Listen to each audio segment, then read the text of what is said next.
Povo de Deus, boa noite. Paz seja convosco, amém?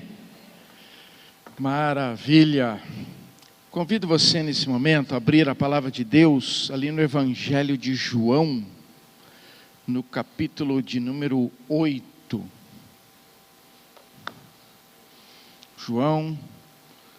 Evangelho de João, capítulo de número 8.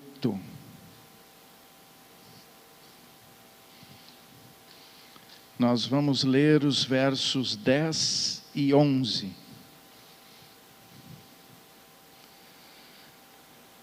Oh, glória! Diz assim: erguendo-se Jesus e não vendo a ninguém mais além da mulher, perguntou-lhe: mulher, onde estão aqueles teus acusadores? Ninguém te condenou? Respondeu ela: ninguém, Senhor. Então lhe disse Jesus: nem eu tampouco te condeno. Vai e não peques mais. Amém? Feche os olhos, coloca a mão no teu coração, diga a liberdade que você dá para ser ministrado por essa palavra. Senhor Deus Todo-Poderoso, essa é a tua palavra que agora tu nos entrega de acordo com os teus propósitos, direcionados às nossas vidas para crescimento, para, Senhor, transformação. Que mediante a liberdade do nosso coração assim se opere no mover do teu Espírito Santo, que é o autor e o revelador da tua palavra. E nesse revelar, Senhor, que Ele nos dê também todo entendimento e compreensão para que isso assim se cumpra. E eu, Espírito Santo, me entrego totalmente também a Ti com toda a liberdade na minha vida, para que Tu me tomes, a fim de que seja Tu a falar e a ministrar através de mim. Amém. Pode tomar o vosso lugar. Oh, glória! Meus queridos, tem uma narrativa bem interessante no livro do Billy Graham, cujo título é O Maior Evangelista da Terra. E nesse livro, essa narrativa é uma metáfora. E uma metáfora muito interessante, onde ele coloca que muitos cegos foram conduzidos até um elefante, e cada um deles tinha a oportunidade de tatear uma parte do elefante. Após cada um deles tocar a parte do elefante, coube a cada um expressar o que sentiu, e diante do que sentiu naquele toque, qual foi a impressão que ele recebeu e que ideia ele teve a respeito daquela parte em que ele tocou. E essa é uma metáfora que a gente pode trabalhar diante da amplitude da graça de Deus. Porque assim como cada um dos cegos tocou numa parte do elefante e cada um deles tinha algo a relatar a respeito daquela parte que tocou, e o que ele revelou a respeito daquela parte que lhe coube tocar, era uma realidade, ainda que relativa, não o todo, não deixou de ser uma verdade. E cada um deles relatou a sua verdade de acordo com a área que tocou, né? Mas nenhum deles conseguiu tocar o todo. A graça de Deus é assim, como se a gente estivesse tocando apenas uma parte. E a parte do outro também não deixa de ser uma verdade. Mas ninguém tocou o todo. Vai muito mais além daquilo que nos foi dado a oportunidade de apalpar. E se a gente refletir sobre isso, nós vamos entender que há muito mais de Deus para a minha e para a sua vida. Tem algo muito maior, muito mais impactante, diante de toda a amplitude daquilo que Deus nos concedeu. A gente pode estar como um cego, tateando apenas um pedaço, mas Deus quer nos desafiar a nós usufruirmos do todo.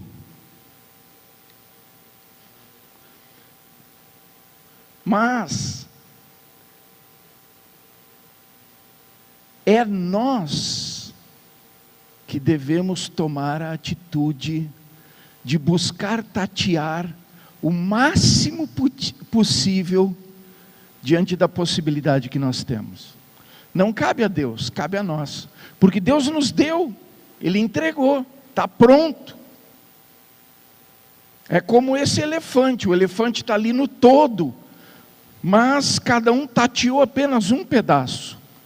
A graça está pronta, e Deus quer que a gente saia da pequenez da nossa fé, diante da amplitude do que a graça tem para mim e para você.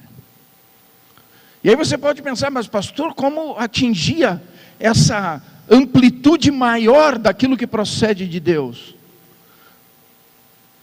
Quando a gente extrapola as nossas crenças limitantes. Pastor, o que o senhor quer dizer? É nós que nos limitamos. A limitação está em nós. Como assim? Meus queridos, nos foi dada a palavra de Deus.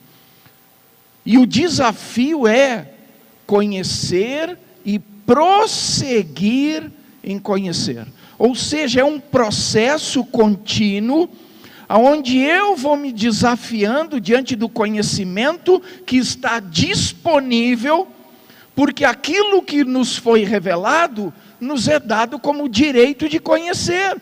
E o Espírito de Deus nos revela toda a palavra. Então isso nos é dado como direito de conhecer. A limitação é nossa. Se eu perguntar aqui, quantos já leram a Bíblia de capa a capa? Não precisa levantar a mão, mas reflita. Quantos já leram? E aí eu pergunto, se é o nosso manual de vida, se é o meio pelo qual nós temos a revelação de Deus, a revelação de Jesus Cristo e a revelação da obra que Deus promoveu através de Jesus Cristo, não tinha que ser para nós o livro mais valioso e aquele que tem que estar mais presente na nossa leitura diária? Mas nós temos procurado essa atitude? Ou temos apenas tocado num pedacinho do elefante e a gente se contentou e ali está bom, né? Não, Deus quer que a gente busque mais. Por isso Ele diz, prosseguir em conhecer. É para nós avançar, é para nós continuar, é para nós prosseguir no processo. É nós fazermos ato contínuo a respeito disso, porque quanto mais conhecimento eu tiver, mais amplo vai ser a minha área de experiência com o Evangelho, com a graça e com os benefícios da graça e do Evangelho de Jesus Cristo para a minha vida. Está na hora de nós sairmos de uma zona limitada e ampliarmos as nossas possibilidades espirituais, aonde nós vamos usufruir com maior largueza desse amor de Deus, que nos é revelado através de Jesus Cristo, da sua obra, do seu Evangelho, dessa largueza de benefícios de Deus para mim e para a sua vida. Quando fala nesse texto a respeito dessa mulher que foi pega em flagrante adultério e trazida para Jesus, a gente consegue visualizar uma parte da graça. Mas nessa pequena parte da graça, a gente já entende o quão Deus quer que nós tenhamos uma vida abençoada, aonde não haja mais travas e nem amarras, por aquilo que nos foi construído através do conhecimento trazido do mundo para mim e para você, do conhecimento trazido na questão da minha humanidade, da minha natureza humana, porque nós desde que nascemos, irmãos, a gente é trabalhado, tratado e experimentado por aquilo que é promovido, tanto no contexto do nosso ambiente familiar, quanto no nosso contexto social, no nosso contexto das relações, mas de acordo com aquilo que está presente no mundo. Esses convívios geram determinados conhecimentos que, na verdade, quando confrontados com a palavra de Deus, nos revelam que são realidades que eu preciso me despojar delas, para experimentar algo que procede de Deus, que vai ser muito mais gostoso para a minha vivência diária como um filho de Deus. Quando fala ali dessa mulher, que a gente leu no texto de João 8, vou contextualizar para você, nos coloca diante da realidade de uma mulher que estava numa prática condenatória. E essa prática condenatória a expôs de tal maneira que ela foi pega em flagrante.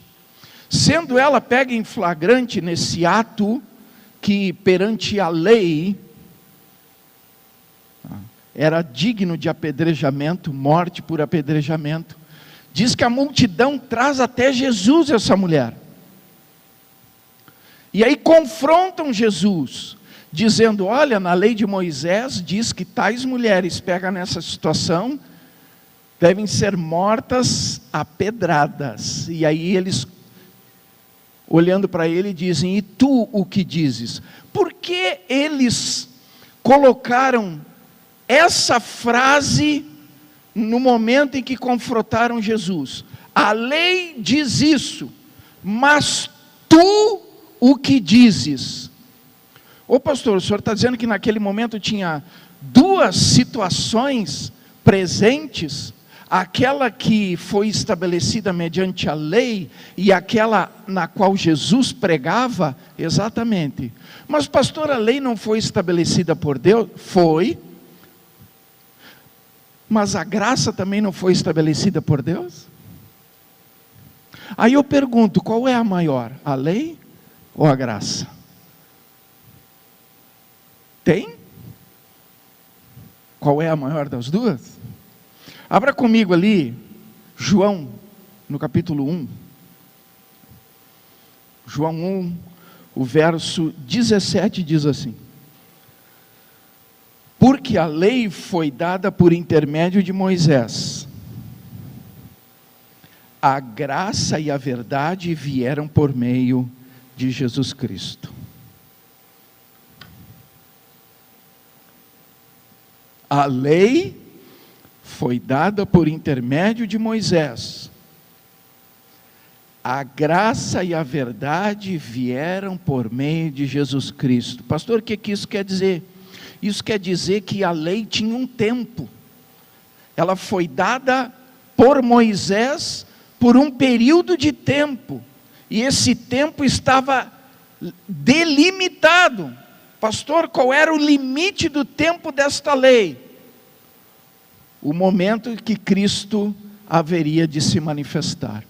Quando Cristo se manifestou, veio um novo tempo, ou uma nova dispensação, como alguns relatam, né, usando essa contextualização, né, dizendo que quando Cristo veio ao mundo, a dispensação da lei terminou e iniciou a dispensação da graça. É exatamente o que está aqui nesse versículo. A lei foi dada por Moisés, mas quando Cristo se manifestou, a graça passou a operar. Uma não é maior do que a outra, mas a lei tinha o seu dia marcado para ter fim. e havia um dia determinado para que houvesse a liberação da graça. Tanto é que foi estabelecida uma nova aliança através de Jesus, que quando ele, reunindo os seus discípulos pela última vez, na ceia que antecedeu a sua morte, em que ele ali trouxe uma nova liturgia para celebrar o que ele haveria de conquistar na sua entrega expiatória para a remissão dos pecados e conserto do ser humano para com Deus. Ele diz: o meu sangue será derramado por vós, o sangue da nova aliança. Ele estava dizendo que ele estava estabelecendo uma nova, e uma vez que uma nova é estabelecida, a anterior é anulada.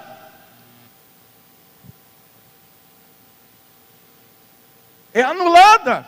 E aí ele traz um novo contexto, aonde se manifesta um novo propósito de Deus para promover ao ser humano uma intimidade com Ele, um relacionamento com Ele, uma restauração da comunhão do ser humano para com Ele, o nosso Deus, o nosso Pai. E aí diz que essa nova aliança foi estabelecida pelo novo sacerdócio que Jesus trouxe. Porque, meus queridos, não tem como se mudar uma lei sem que seja estabelecido dentro do mesmo princípio de ordenanças. Deus não volta atrás, Ele não muda os seus princípios. O que Ele estabeleceu está estabelecido. E aí, quando Deus traz a lei, Ele estabelece também um sacerdócio. E esse sumo sacerdócio estava na pessoa de Arão. E essa aliança fazia parte desse sacerdócio. Mas diz que Jesus veio como nosso sumo sacerdote. E ele, com esse contexto de sumo sacerdote, mas pastor, já tinha um sumo sacerdote, não podia ter outro. Pois é, mas o sumo sacerdócio de Arão era da terra, e o sumo sacerdócio de Jesus é do céu. É superior, é maior. O sacerdócio estabelecido mediante os princípios da lei, que veio com Moisés, foi invalidado quando houve um novo sacerdócio. Abra lá em Hebreus, livro de Hebreus, capítulo de número 7, o verso de número 12, diz ali: pois quando se muda o sacerdócio, necessariamente há também mudança de lei. Quando se muda o sacerdócio, necessariamente há também mudança de lei. Pastor, então quer dizer que quando aquela turma de pessoas que vieram trazer aquela mulher e colocar Jesus numa situação conflitante, onde eles disseram: a lei diz que é para fazer assim, e tu o que dizes, ali estava Jesus trazendo essa nova lei. E foi exatamente por isso que aqueles homens trouxeram aquela mulher naquela situação, para expor qual era a promulgação que Jesus colocaria sobre aquela situação, diante de que em várias circunstâncias Jesus já tinha deixado bem claro que ele estava trazendo sim uma nova aliança, com novos termos nessa aliança, porque ele estava estabelecendo através dele um novo sacerdócio, não mais da terra, mas do céu. E por trazer esse novo sacerdócio, porque o antigo vinha por Arão, e o dele vinha por Melquisedeque. Arão simboliza o sacerdócio da terra, Melquisedeque o sacerdócio do céu. Então Jesus estava trazendo um novo contexto. Qual era esse contexto? O contexto da graça. O contexto da graça. E quando aquela situação é exposta diante do pecado daquela mulher, Jesus traz a nova lei. Ô pastor, como assim nova lei? Meus queridos, está escrito ali, a gente acabou de ler no versículo. Quando se muda o sacerdócio, necessariamente há também mudança de lei. E eu creio que esse é um dos pontos mais marcantes que tem limitado as pessoas de usufruir da grandeza da graça. Porque as pessoas têm uma ideia de que na graça não tem lei.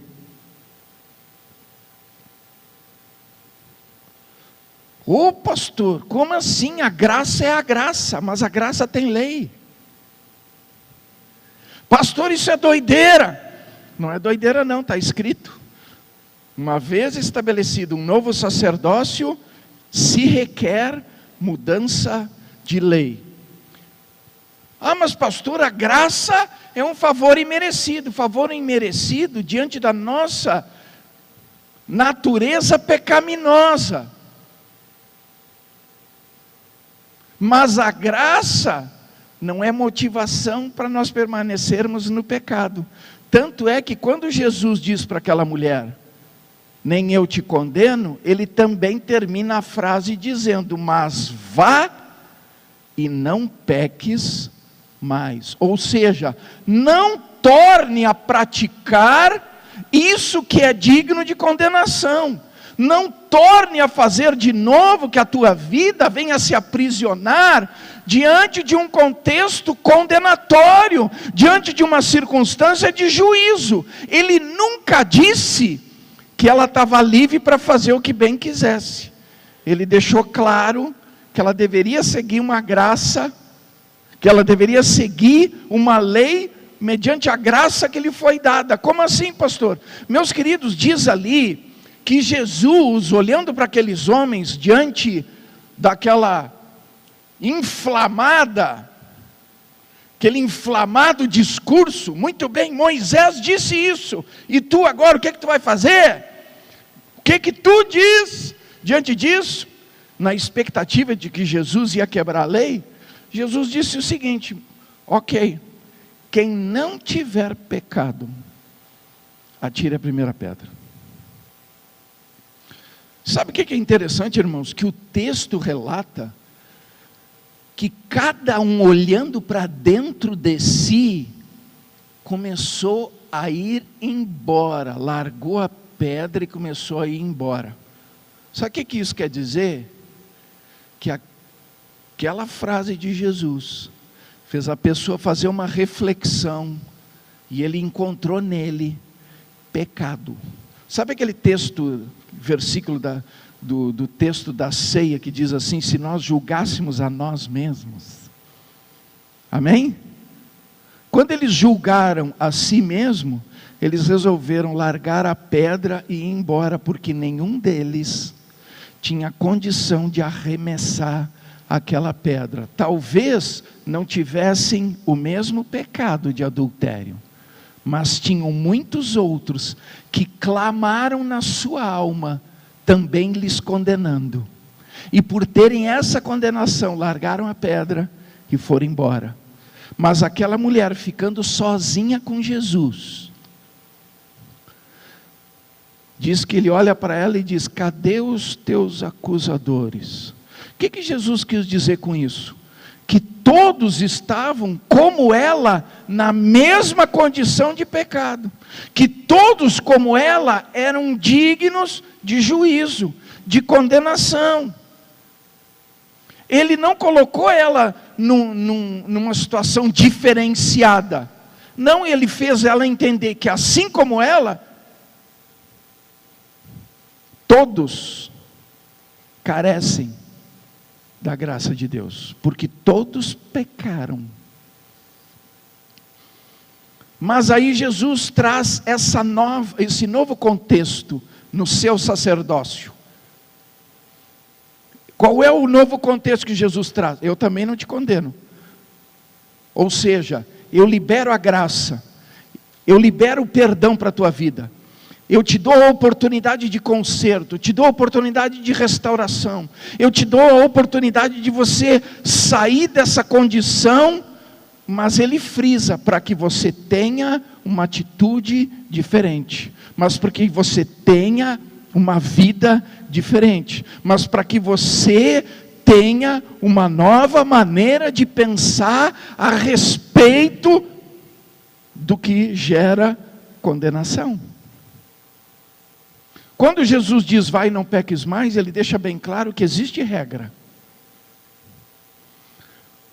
Porque mesmo que ele traz um novo sacerdócio com uma nova promulgação de lei, ele diz para ela, vai e não peques mais. Ou seja, dentro do contexto da nova lei, do sacerdócio de Jesus, também não pode adultério.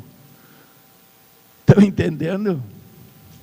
E vocês sabiam que a lei da graça, ela é mais forte do que a lei que foi dada para Moisés? Ô pastor, como assim? Olha para mim.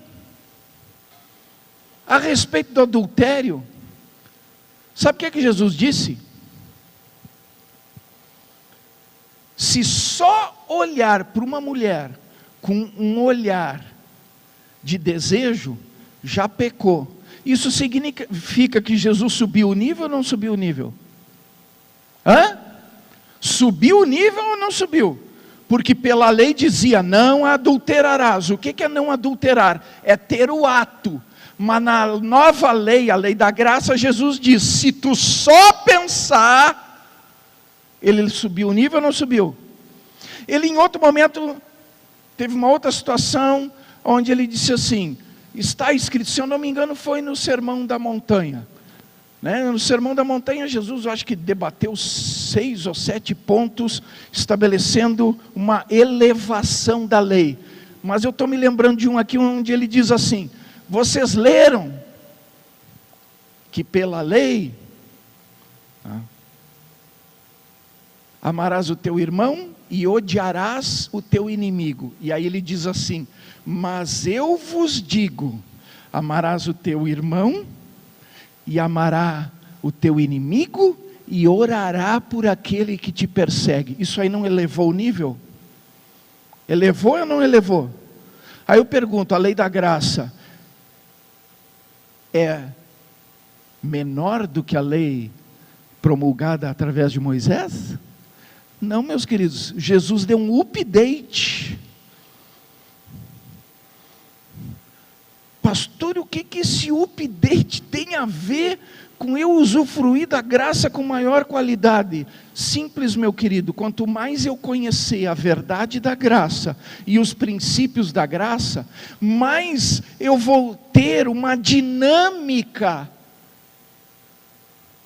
com esse privilégio dado por Deus para a minha vida, e tendo essa maior dinâmica com esse privilégio, eu vou ter uma vida muito mais livre. Porque a lei promovia acusação e condenação, e a graça promove liberdade. É um diferencial muito grande, mas ela promove liberdade, não libertinagem. Ela promove liberdade. Aquela mulher recebeu liberdade. Não houve mais condenação e nem acusação contra ela, porque ela teve a oportunidade de viver uma nova vida. Ela teve uma oportunidade de deixar a velha vida para trás.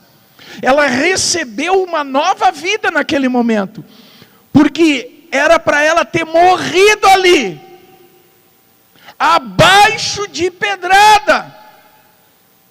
Ela só não morreu abaixo de pedrada porque a graça de Cristo a alcançou, mas a alcançou para ela ter uma nova vida, para ela ter uma vida transformada. E mediante essa graça manifesta a favor dela, para que ela não morresse, ela fosse livre da condenação, fosse liberta da acusação e do juízo sobre a sua vida, mas também ao mesmo tempo, essa liberdade trouxe uma responsabilidade para ela ter uma nova vida, a fim de usufruir da graça com qualidade. Aí eu pergunto, vocês acham que essa mulher tinha ou não tinha um coração agradecido a Jesus? Vocês acham que ela tinha ou não tinha uma gratidão por Jesus ter salvado a vida dela? Com certeza, meus queridos, ela sabia que a vida dela estava na mão de Jesus, mas Jesus decidiu, em vez de promover morte, promover vida. Como assim, pastor? Jesus podia ter promovido morte para ela. Eu pergunto, qual foi a frase de Jesus para todos? Quem não tiver pecado algum, que atire a primeira pedra. Quem era o único que não tinha pecado algum para tirar a pedra? Quem? Jesus. Ele podia tacar-lhe a pedra? Podia, ele ia cumprir a lei de Moisés. Mas não era isso que ele queria trazer para aquela mulher. Não é isso que ele queria trazer para mim e para você. Ele queria mostrar um novo caminho. Queria nos dar um novo e vivo caminho. Por isso ele disse, eu sou o caminho. Eu sou o caminho. Ele trouxe uma nova lei. Porque ele promulgou uma nova aliança. Através de um novo sacerdócio. Mais excelente. Muito mais alto. Para manifestar o amor de Deus para o ser humano. Mediante a graça. Um favor imerecido. Por quê? Porque Deus sabia da nossa limitação humana diante do pecado. Agora eu pergunto, aquela mulher, ela foi livre do pecado quando Jesus manifestou a graça. Mas quem era responsável por dar fim no poder do pecado? Ô pastor, não entendi. Meus queridos, ser livre do pecado é uma coisa. E ser livre do poder do pecado é outra. Agora o senhor endoidou, pastor. Não, meus queridos, olha aqui. Eu posso ter um pecado que eu recebi mediante a graça, a libertação dele. Mas eu só posso ter certeza que eu venci o poder do pecado quando eu não tiver mais vontade de repetir. Por isso Jesus disse, vá e não peques mais. Jesus disse, tu está livre. Tu está livre. Não tem condenação, não tem mais acusação para ti, não tem mais sentença de morte, tu está livre. Mas não peques mais, ou seja, não dê mais lugar ao pecado. O que é vencer o poder do pecado? Abra lá Tiago, capítulo número 1. Tiago 1, os versos 14 e 15 nos diz assim. Ao contrário, cada um é tentado pela sua própria cobiça, quando esta o atrai e seduz. Então, a cobiça, depois de haver concebido, dá à luz o pecado. E o pecado, uma vez consumado, gera a morte. Nós somos tentados pelo quê, meus queridos? Pela nossa própria cobiça. Olha para mim aqui. Não é uma ação externa. Não é uma ação externa. É uma ação interna. Nós somos tentados pela nossa própria cobiça. Nós somos tentados por aquilo que satisfaz a nossa carne e que a gente sabe que é bom. Ô pastor, como assim sabe que é bom? Meu querido, qual é o pecado que é ruim? A não ser aquele que é a consequência do pecado, né? A consequência do pecado é sempre desastrosa, mas praticar o pecado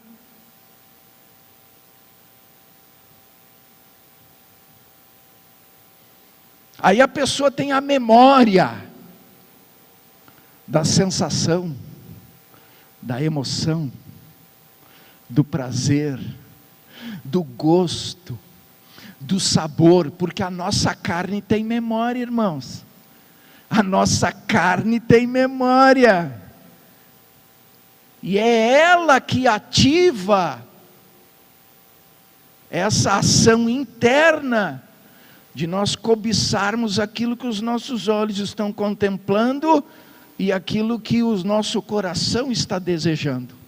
Olha para mim, eu estava lendo num livro e eu achei bem interessante um parágrafo do livro. Vou resumir, o parágrafo dizia assim: para o inferno não tem caminho. Para alguém ir para o inferno não tem um caminho. Não tem um caminho. Ô pastor, mas como se Jesus diz que Ele é o caminho, então quer dizer que para nós usufruir da graça e chegar no céu, é o caminho que Jesus traça. Mas para ir para o inferno não tem caminho. Ô pastor, meu querido, para ir para o inferno é só seguir o desejo do coração.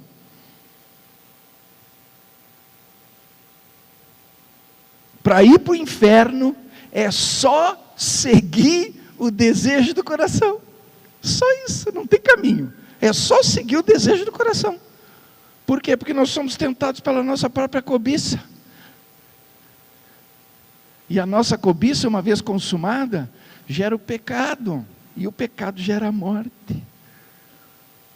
O diabo só é um bom estimulador. Porque as pessoas têm mania de dar poder para o diabo. Meu querido, o diabo só tem o poder que você dá.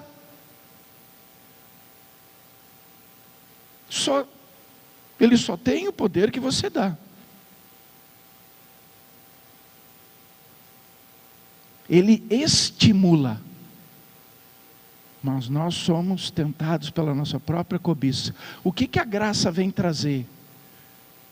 Quando eu entendo a graça e a amplitude da graça, eu entendo que a minha vida foi resgatada por Jesus. Eu entendo que eu fui livre da morte, porque Jesus decidiu me dar uma nova oportunidade.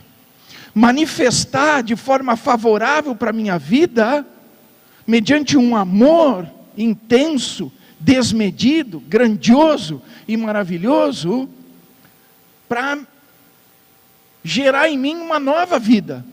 Se você abrir lá em Coríntios, abra 2 Coríntios, capítulo 5. 2 Coríntios 5:17 diz assim, ó: e assim, se alguém está em Cristo, é nova criatura. As coisas antigas já passaram, eis que se fizeram novas. Por quê? Porque lá em Romanos 8:1 revela a amplitude da graça. Lá em Romanos 8:1 diz: agora pois, já nenhuma condenação há para os que estão em Cristo Jesus. Meus queridos, sabe qual é o desafio? A gente parar de querer tocar apenas num pedacinho de Jesus.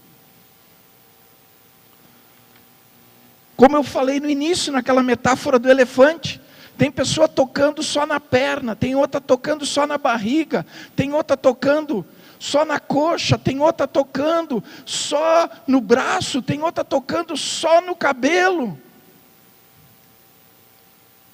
É muito mais amplo. A gente tem que parar de ficar limitado e buscar essa amplitude. Como eu busco essa amplitude? Entendendo que a minha vida foi resgatada por Jesus, e eu preciso ter um coração agradecido, porque aquele que tem um coração agradecido, por ter entendimento que a sua vida foi resgatada por Jesus, quer Ele todo, não quer Ele um pouquinho. Tanto é que aquela mulher, além de mudar a vida dela, ela ainda seguiu Jesus até a crucificação. Você sabia disso? Que ela acompanhou Jesus o tempo todo? Por quê? Porque um coração agradecido. Porque ela entendeu a nova vida que ela recebeu, porque ela entendeu que o seu passado foi apagado, e ela recebeu em Cristo Jesus a oportunidade de viver uma nova vida, não mais com os mesmos erros do passado, não mais com a repetição dos erros do passado, mas pelo conhecimento de Jesus, usufruindo das coisas mais excelentes para a sua vida. E eu creio que um dos maiores motivos de alegria no coração dela era ela lembrar todos os dias que, além de estar seguindo Jesus, que foi aquele Jesus que deu a oportunidade dela poder ter acesso a esse novo caminho. Tem um versículo que diz que através de Jesus nos foi dado um novo e vivo caminho ao trono da graça. Agora olha para mim aqui. O que significava o trono de um rei? Porque quando a gente está falando de trono, a gente está falando dentro de um contexto de monarquia, um contexto de rei, de reinado. E o rei, quando ele se sentava no trono, ele se sentava no trono para julgar. Amém? Às vezes quando a gente assiste esses filmes de época, e a gente olha, aí às vezes está lá o rei sentado no trono, e as pessoas chegam diante do rei trazendo presentes, mas elas vêm trazendo presentes, mas também trazendo causas para serem julgadas de acordo com a sabedoria do rei, a fim de proclamar justiça naquela situação. Amém? Dá para entender? Aí a graça nos diz que nós temos direito e acesso ao trono, mas não um trono que promove juízo, um trono que promove vida. Por quê? Porque Jesus abriu um novo e vivo caminho ao trono da graça. Então, meus queridos, se eu entendo a amplitude da graça, por esse amor que nos foi revelado através de Jesus Cristo, onde a nossa vida foi resgatada, e nós recebemos uma nova oportunidade de viver uma vida diferente, seguindo os caminhos o caminho e os passos de Jesus, aquele trono me promove vida. Aquele trono me promove comunhão com Deus, me promove intimidade, me promove relacionamento com Deus, me promove usufruir da presença de Deus na minha vida. Olha só, irmãos, como a gente é limitado diante de toda a realidade do que Cristo promulgou através da graça liberada, nesse novo contexto. A gente fica travadinho com questões humanas, com as questões desse mundo, e não consegue visualizar as coisas mais excelentes que Deus tem para as nossas vidas. Que hoje a gente possa sair desse contexto limitado. Abra lá comigo em Tito, no capítulo de número 2. Os versos 11 ao 13 de Tito. Tito 2, 11 ao 13 diz assim, ó: porquanto a graça de Deus se manifestou salvadora a todos os homens, educando-nos para que, renegadas a impiedade e as paixões mundanas, vivamos no presente século, sensata, justa e piedosamente, aguardando a bendita esperança e a manifestação da glória do nosso grande Deus e Salvador, Jesus Cristo. Eu quero pegar um gancho com você aqui, ó, do verso de número 12, que diz assim, que a graça, ela nos educa. Ô pastor, a graça nos educa. Tem umas versões que diz, nos ensina. Diz ali, ó, educando-nos para que, regeneradas, ou seja, deixadas para trás a impiedade e as paixões humanas, vivamos no presente momento de forma sensata, justa e piedosamente, aguardando a bendita esperança e a manifestação da glória do nosso grande Deus e Salvador Jesus Cristo. A graça nos ensina. Como assim? Meus queridos, a partir do momento que eu tenho entendimento que Jesus me resgatou, que Jesus me tirou das mãos da morte e me deu vida nova, e eu entro num processo onde o meu coração é agradecido por essa consciência, por eu ver que a minha vida não tem mais trava, não tem mais amarra, porque eu não sou mais escravo de determinadas atitudes, circunstâncias, ou até mesmo vícios. Quando eu olho e vejo que tudo isso está destravado na minha vida, não tem como eu não ter alegria no meu coração. Não tem como eu não usufruir dessa liberdade. Teve uma vez que eu estava numa mesa com várias pessoas, num evento, e todo mundo estava enchendo a cara e eu estava tomando Coca-Cola. E eu sou assim, quando está todo mundo tomando chopp, cerveja, eu pego Coca-Cola, para todo mundo ver que eu não estou tomando, porque Deus o livre se eu pego um Guaraná. Entenderam ou não? Se pegar um Guaraná eu estou ralado, até eu provar que focinho de porco não é tomada, aí eu pego uma Coca-Cola. Eu estava bem tranquilo lá tomando a minha Coca-Cola, daqui a pouco um deles pegou e disse assim, essa religião de vocês aí, né? Eu olhei para ele, como assim? Não entendi. Tu não bebe? Eu, sim, não bebo. Pois é, porque não pode, né? Eu disse, não está escrito que não pode. Quê? Não está escrito que não pode. Diz que todas as coisas me são lícitas, nem todas me convêm. Mas então por que tu não bebe? Aí eu olhei para ele e disse, simples, porque eu sou livre. Aí ele botou um baita de um ponto de interrogação na cabeça dele. Como assim livre? Eu disse, cara, olha para mim aqui. Eu sou livre. Mas livre do quê? Eu disse, simples, livre. Livre. E aí cada vez eu deixava mais doido, até que uma hora eu disse para ele assim, eu sou livre para dizer não. Tu consegue dizer não? Aí ele ficou olhando para mim, ficou olhando para o copo. Isso é bobice. E continuou enchendo a cara. Aí eu, depois que passou um tempinho, eu disse, viu como tu é escravo? Isso é ser livre. Ter poder de dizer não. Ter poder de dizer não. Não quero, não vou, não faço.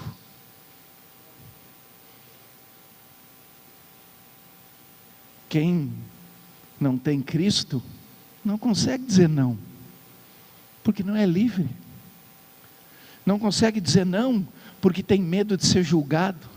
Não consegue dizer não porque tem medo da opinião dos outros. Não consegue dizer não porque tem medo de como vai ser visto, de como vai ser conceituado, de como vai ser rotulado. Não consegue ser livre porque as amarras estão na vida dele diante de todos esses contextos que eu aqui coloquei alguns para você. Aí, quem tem Cristo consegue dizer não. Por quê?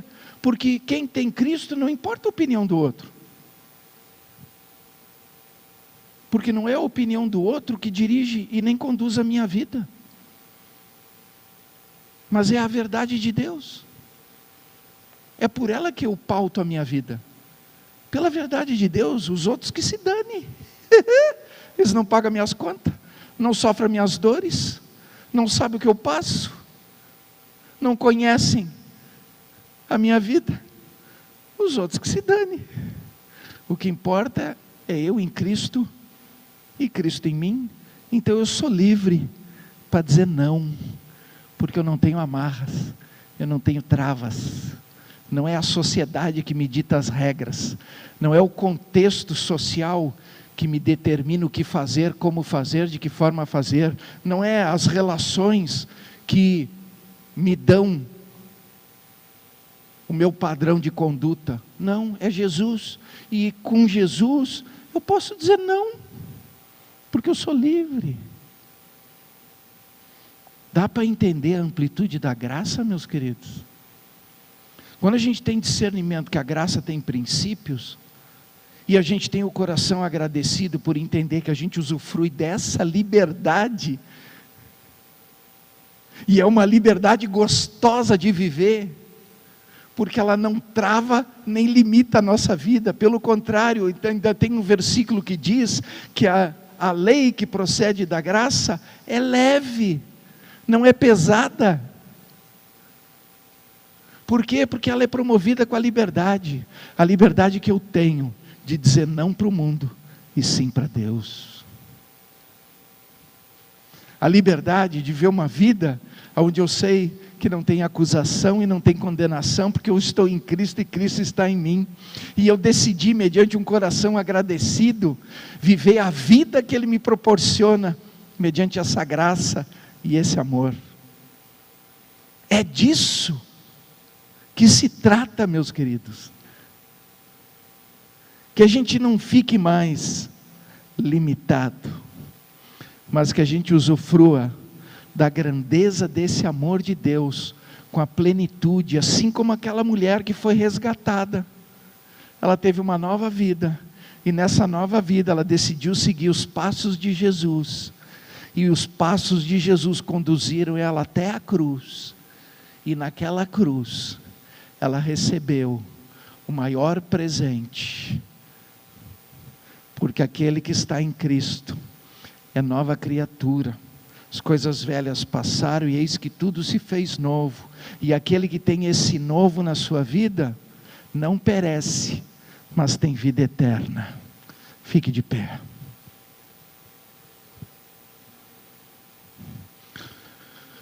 Feche teus olhos.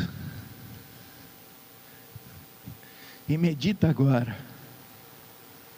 Se vale a pena ficar apalpando apenas um pedacinho, ou se desafiar a conhecer mais, porque a graça nos ensina, a graça nos educa, ou seja, tem muito conteúdo para ela acrescentar na nossa vida, para cada vez mais usufruirmos da liberdade com a qual Cristo nos libertou, para nós andarmos neste mundo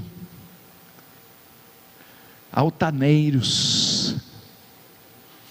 Como assim, pastor, altaneiro? Andar nesse mundo com a cabeça erguida, sabendo que assim como Jesus venceu, por eu estar nele, também tenho o poder de vencer. Que assim como Jesus disse não para as coisas desse mundo e manteve o seu coração no céu, porque onde está o nosso coração, ali está o nosso tesouro. Por ele manter o coração dele no céu, ele passou como homem nesta terra, mas nenhum pecado foi achado nele, porque ele podia exercer a liberdade de dizer não para o mundo e sim para Deus. Conhecer e prosseguir em conhecer, para ser educado, ensinado pela graça, que seja algo que a partir de hoje comece a ser bem presente na nossa vida, porque Deus quer que a gente possa tocar na plenitude de Jesus Cristo.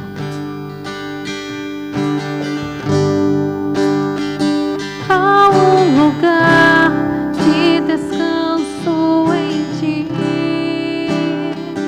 há um lugar de refrigério em ti, há um lugar onde a verdade reina. Esse lugar é no Senhor.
Senhor Deus Todo-Poderoso, nós não queremos mais ficar limitados a apenas uma parte ou um pequeno toque da Tua graça. Queremos nos aprofundar para conhecer mais e usufruir mais dessa liberdade com a qual Cristo nos libertou, que nos dá poder de dizer não para esse mundo e sim para Ti, que nos dá entendimento da grandiosidade do Teu amor, que nos resgatou da morte e nos trouxe para a vida, e não uma vida limitada, mas sim uma vida abundante, porque Cristo, Ele libera essa abundância de vida, onde por mais que tenhamos aflições a serem superadas, vencidas, nós temos paz, nós temos alegria, nós temos certeza de que haveremos de vencer, de superar, de alcançar o milagre, a restauração, a cura, a libertação, o amor que procede de Ti, diante das tristezas, das inseguranças, dos medos no nosso coração.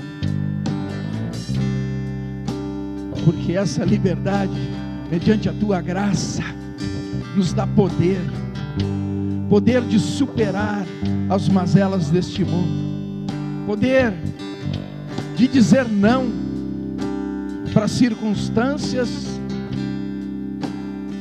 ou até mesmo para determinadas atitudes que são promovidas pelo próprio mundo, de dizermos não, porque não estamos limitados, não estamos restritos, mas mediante a Tua graça há uma amplitude. Tu diz que nós temos que viver a plenitude. Então tem muito mais para tocar, tem muito mais para apalpar, tem muito mais para usufruir, tem muito mais para sentir, tem muito mais para agregar, para somar, para acrescentar na minha vida. Então eu não quero mais essa limitação. Eu quero sim que a graça, mediante a minha decisão de buscar aprender mais, me eduque, me ensine, porque é isso que vai fazer com que eu continue caminhando nos passos de Jesus, seguindo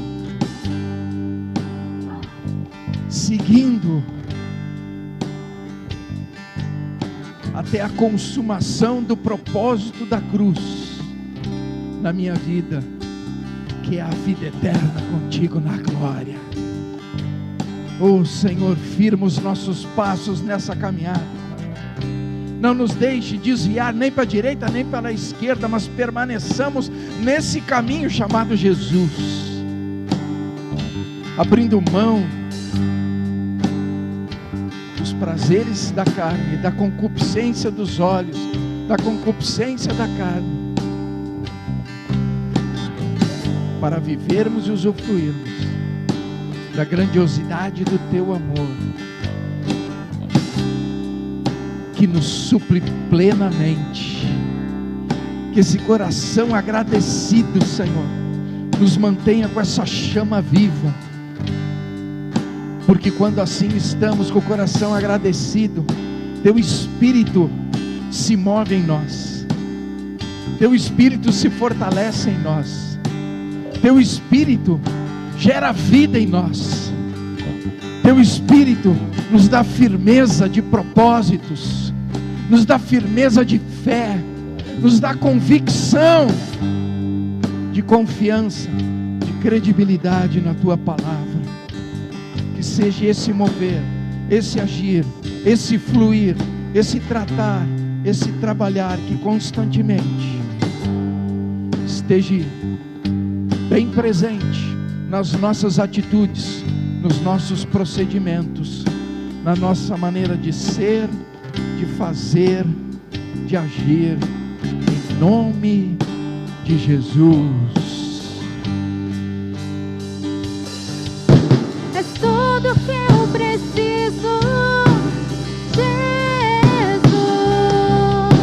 É tudo que eu mais preciso, Jesus.